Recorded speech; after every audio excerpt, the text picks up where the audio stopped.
तरफ यहाँ अफजाल अंसारी और मुख्तार अंसारी पर फैसला जो है मुलतवी है। यहाँ पर गैंगस्टर एक्ट के मामले में अब जो है वो 29 अप्रैल को फैसला है। तो बता दें आपको कि यहाँ गाजीपुरा MP MLA कोर्ट में ये जो फैसला है वो मुलतवी है। जज दुर्गेश कुमार में से अचानक छुट्टी पर जाने से ये अहम फैसला जो है वो लिया गया है।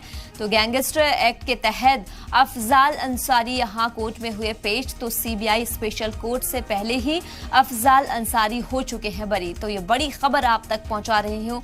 यहाँ पर जो है अब जो आजाके गैंगस्टर एक्ट मामले में जो है अब 29 अप्रैल को ये फैसला आने वाला है। बता दें कि गाजीपुरा MP MLA कोर्ट में जो फैसला मुलतवी हो गया है।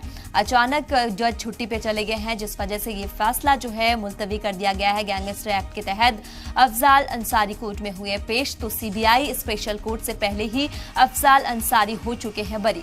ये बड़ी खबर आप तक पहुंचा रही हूँ। यहाँ पर बता दें आपको कि अफजाल अंसारी और यहाँ मुख्तार अंसारी पर फैसला जो है वो मुलतवी है। गैंगस्टर एक्ट मामले में अब 29 अप्रैल को फैसला। गाजीपुर MP MLA कोर्ट में फैसला हुआ मुलतवी। बता दें कि जज को अचानक छुट्टी पर जाने पर ये इसके बाद ये फैसला लिया गया है। और गैंगस्टर एक्ट के तहत जो है अफजाल अंसारी कोर्ट में हुए थे पेश, लेकिन CBI स्पेशल कोर्ट से पहले ही अफजाल अंसारी को बरी कर दिया गया है। तो ये बड़ी खबर आप तक पहुंचा रही हूं।